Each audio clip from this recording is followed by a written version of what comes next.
നമസ്കാരം. White zone ടോക്സിലേക്ക് ഏവർക്കും സ്വാഗതം.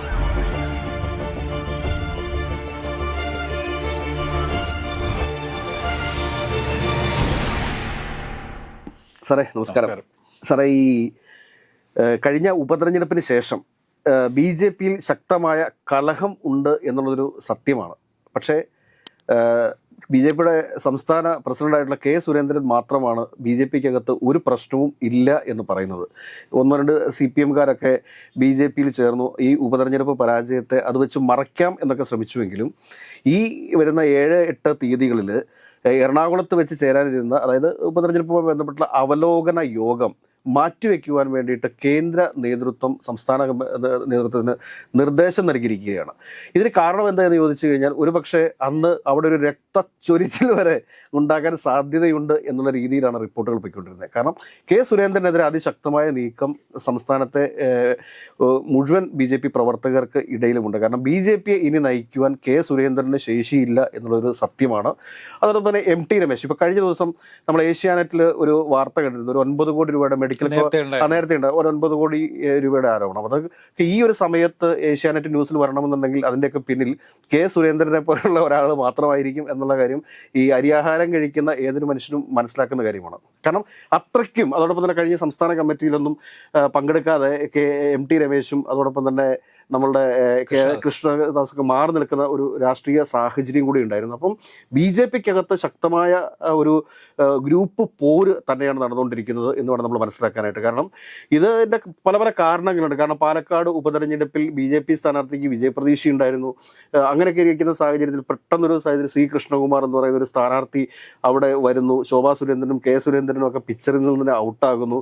അവിടെ ഒരുപാട് പ്രാദേശികമായിട്ട് ഒരുപാട് എതിർപ്പുകൾ C. കൃഷ്ണകുമാറിനും അദ്ദേഹത്തിൻ്റെ ഭാര്യയ്ക്കും എതിരേക്ക് ഉയർന്നു വരുന്നു. പക്ഷേ ഇതിനെയൊന്നും ഗവനിക്കാതെ, കാരണം എനിക്കൊന്ന് കേന്ദ്ര നേതൃത്വത്തിൽ C. കൃഷ്ണകുമാറിന് K. സുരേന്ദ്രനേക്കാൾ വലിയ പിടിപാടുകൾ ഉള്ള ഒരു നേതാവാണ് എന്ന് വേണം മനസ്സിലാക്കാനായിട്ട്. അപ്പോൾ അത്രയ്ക്ക് ശക്തമായ ഒരു പ്രതിഷേധം അല്ലെങ്കിൽ ഒരു തമ്മിൽ തല്ല് BJP-ക്കകത്ത് ഉണ്ട് എന്നുള്ളത് വ്യക്തമാണ്.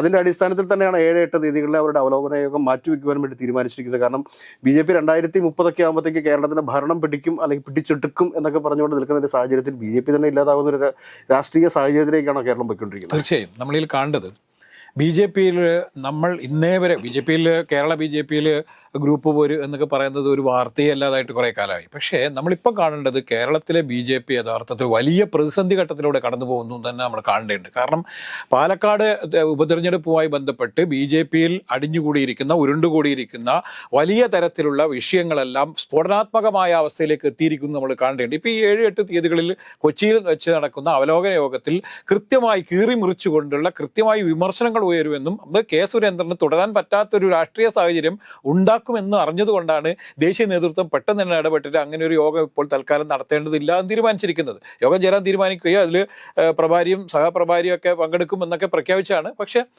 അവർ രണ്ടുപേരും കേരളത്തിൽ ഉണ്ടായിട്ട് പോലും ആ യോഗം മാറ്റിവെച്ചു എന്ന് പറയുമ്പോൾ നമുക്ക് മനസ്സിലാക്കേണ്ടത് കേരള BJP-യിലുള്ള വിഷയങ്ങൾ യഥാർത്ഥത്തിൽ BJP-യുടെ കേന്ദ്ര കമ്മിറ്റിയെ വല്ലാത്ത രീതിയിൽ ഭയപ്പെടുത്തുന്നുണ്ട് തന്നെ നമ്മളിൽ കാണേണ്ടതുണ്ട്. കാരണം കേരളത്തിലെ BJP-യിൽ വലിയ രീതിയിലുള്ള വിഘടിച്ച് നിൽക്കുന്ന 2 ടീമായി മാറിയിരിക്കുകയാണ് എന്നുള്ളത് തന്നെ കാണണം. അപ്പം ശോഭാ സുരേന്ദ്രനെതിരെ ഈ പാലക്കാട് തെരഞ്ഞെടുപ്പുമായി ബന്ധപ്പെട്ട് വലിയ രീതിയിലുള്ള ആരോപണങ്ങളാണ് ഈ സ്റ്റേറ്റ് കമ്മിറ്റി കേന്ദ്ര കമ്മിറ്റി കൊടുത്തിരിക്കുന്നത്. കേന്ദ്ര കമ്മിറ്റിയെ സംബന്ധിച്ചിടത്തോളം അവർക്ക് ഈ ശോഭാ സുരേന്ദ്രനെ തള്ളാനും പറ്റില്ല, എന്നാൽ ഈ സുരേന്ദ്രനെ കൊള്ളാനും പറ്റാത്ത ഒരു രാഷ്ട്രീയ സാഹചര്യം ഇവിടെ നിലനിൽക്കുന്നു എന്ന് നമ്മൾ കാണണം. സുരേന്ദ്രനെ ഒഴിവാക്കിക്കൊണ്ട് ഉള്ള ഒരു കമ്മിറ്റി ഉണ്ടായാൽ സ്വാഭാവികമായിട്ട് സുരേന്ദ്രൻ പക്ഷം വലിയ രീതിയിൽ പ്രശ്നങ്ങളിലേക്ക് പോകും.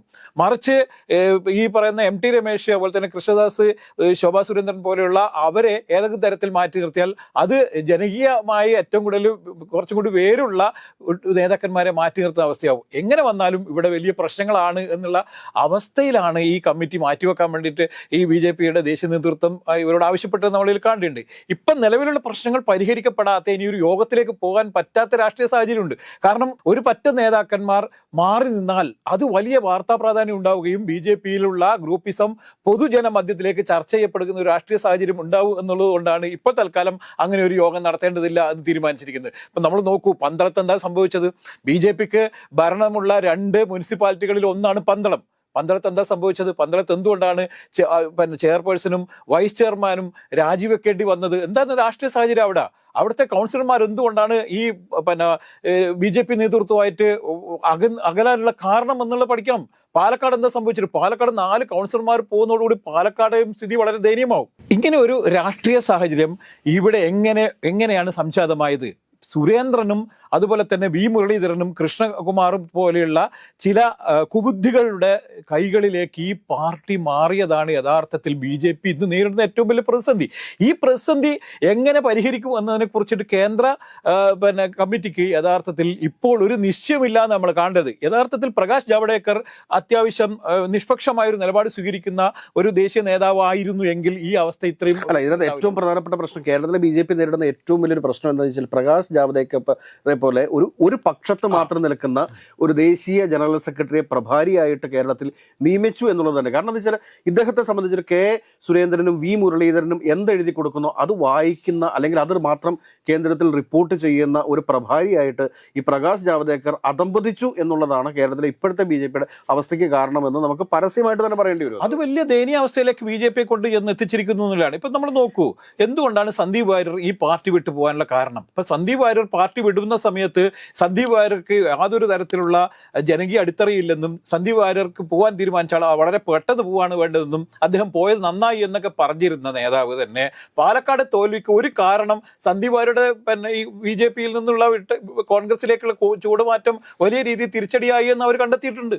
അപ്പം ഈ സന്ദീപ് വാര്യർ പ്രകടമായി പോയെങ്കിലും മനസ്സുകൊണ്ട് ഒരുപാട് നേതാക്കന്മാർ പോയി കഴിഞ്ഞു എന്നുള്ളത് നമ്മളിൽ കാണേണ്ടത്. ഇപ്പൊ ശോഭാ സുരേന്ദ്രൻ വളരെ സജീവമായിട്ട് ഇപ്പോൾ എല്ലാ പ്രോഗ്രാമിലും ഉണ്ട്, എല്ലാ ദിവസവും അവർ പ്രോഗ്രാമിലൊക്കെ പങ്കെടുക്കുന്നുണ്ട്. പക്ഷേ അവർക്ക് ഒരിക്കൽ പോലും ഈ കേരളത്തിലെ നേതൃത്വത്തെ അംഗീകരിക്കാൻ പറ്റാത്തൊരു രാഷ്ട്രീയ സാഹചര്യം ഉണ്ട്. പിന്നെ അവർക്ക് എന്തുകൊണ്ടാണ് അവർ ഇപ്പോഴും സജീവമായി നിൽക്കുന്നതെന്ന് പറഞ്ഞാൽ അവർക്ക് കേന്ദ്ര കമ്മിറ്റിയിലുള്ള പല ആളുകൾക്കായിട്ട് അമിത്ഷായായിട്ടും അതുപോലെയുള്ള ആളുകളൊക്കെ ആയിട്ടും അടുത്ത ബന്ധമുണ്ട് എന്നുള്ള. പക്ഷേ എത്ര കാലം അവർക്ക് ഇതുപോലെ ഏറ്റവും പ്രധാനപ്പെട്ട ഒരു ചോദ്യം BJP പ്രവർത്തകർ ചോദിക്കുന്നത് എന്താണെന്ന് വെച്ചാൽ എന്തുകൊണ്ടാണ് കേരളത്തിലെ BJP നേതൃത്വം സംസ്ഥാനം ഭരിക്കുന്ന പിണറായി സർക്കാരിനെതിരെ ഒരക്ഷരം പോലും മിണ്ടുന്നില്ല എന്നുള്ളൊരു ചോദ്യം. അത് വെറുതെ ഒരു ചോദ്യമല്ലെന്നേ. കാരണം ആ പ്രവർത്തകർ, കാരണം അവരുടെ എത്രയോ ബലിദാനികൾ, അതായത് BJPയുടെ എത്രയോ പ്രവർത്തകരെ കൊന്നൊടുക്കിയ പ്രസ്ഥാനമാണ് ഈ CPM എന്ന് പറയുന്നത്. അപ്പോൾ ആ പ്രസ്ഥാനം ഈ സംസ്ഥാനം ഭരിക്കുമ്പോൾ ഈ സർക്കാരിനെതിരെ ഒരക്ഷരം പോലും മിണ്ടാത്തൊരു BJPയുടെ സംസ്ഥാന നേതൃത്വം എന്ന് പറയുമ്പോൾ പ്രവർത്തകരിൽ നിരാശയുണ്ടാക്കില്ലേ? അവർക്ക് പ്രതിഷേധം ഉണ്ടാവില്ലേ? പിണറായി വിജയൻ കേന്ദ്ര സർക്കാരിനെതിരെ ഒന്നും പറയുന്നില്ല, മോദിക്കെതിരെ ഒന്നും പറയുന്നില്ല. ഇതാണല്ലോ ഒരു ബായി ഒരു സിസ്റ്റത്തിലാണല്ലോ കടന്നു പോകുന്നത്. അപ്പൊ അതെ, ഇപ്പം സുരേന്ദ്രൻ നേരിടുന്ന ഏറ്റവും വലിയ പ്രശ്നം എന്താണ്? കൊടകര കള്ളപ്പണ കേസ് വീണ്ടും രംഗത്ത് വന്നിരിക്കുന്നു, അതിന്റെ എൻക്വയറി വരുന്നു. സുരേന്ദ്രൻ ഏതെങ്കിലും തരത്തിൽ ആ എൻക്വയറി ബാധിച്ചാൽ, ഏതെങ്കിലും തരത്തിൽ സുരേന്ദ്രന്റെ പേര് ആ റിപ്പോർട്ടിൽ വന്നാൽ സുരേന്ദ്രന്റെ രാഷ്ട്രീയ ഭാവിക്ക് വലിയ പ്രശ്നം ഉണ്ടാവും. അത് വരാതിരിക്കാൻ വേണ്ടിയിട്ട് പരസ്പരം അങ്ങോട്ടും ഇങ്ങോട്ടും ചേട്ടനും അനിയന്മാരും തമ്മിൽ വലിയ ബന്ധത്തിലാണ്. അപ്പൊ ഇത്തരത്തിലുള്ള വിഷയങ്ങൾ ഒരു ഭാഗത്ത് നമ്മൾ നോക്കൂ. കരിമണൽ കേസ് എങ്ങനെയാണ് ഇല്ലാതാവുന്നത്? ഒരേ സമയത്ത് കരിമണൽ കേസും ഒരേ സമയത്ത് കള്ളപ്പണ കേസും ഒരുമിച്ച് വരുന്നു. ഇത് രണ്ടും സെറ്റിൽമെന്റിലേക്ക് പോകുന്നു. പിന്നെ എങ്ങനെയാണ് സുരേന്ദ്രന് ഈ സർക്കാരിനെതിരെ സംസാരിക്കാനുള്ള അവകാശം എന്താണ്? ഇവർ ഒരുമിച്ചിരുന്ന് പിണറായി വിജയൻ എഴുതി കൊടുക്കുന്ന സാധനങ്ങൾ വായിക്കുന്ന ഒരു BJP പ്രസിഡന്റായി മാറിയ സുരേന്ദ്രന് എന്ത് അടിസ്ഥാനത്തിലാണ് ഈ സർക്കാരിനെ വിമർശിക്കാൻ പറ്റുക? സർക്കാരിനെ വിമർശിക്കാൻ പറ്റില്ല എന്ന് മാത്രമല്ല, ഇവർക്ക് ഇനി അങ്ങോട്ടേക്ക് CPM-നെ ഒരു തരത്തിലും വിമർശിക്കാൻ പറ്റാത്തൊരു രാഷ്ട്രീയ സാഹചര്യം ഇവിടെ വരുന്നത്. ഈ സുരേന്ദ്രൻ തന്നെ 5 വർഷം കൂടി ഇനി ഇവിടെ ഇതിന്റെ നേതാവായിരിക്കുകയാണെങ്കിൽ ഉറപ്പായി ഞാൻ ഒരു കാര്യം പറയാം, BJP എന്ന പ്രസ്ഥാനം യഥാർത്ഥത്തിൽ കേരളത്തിൽ ഛിന്ന ഭിന്നമായി പോകും എന്നുള്ള കാര്യം സംശയമില്ല.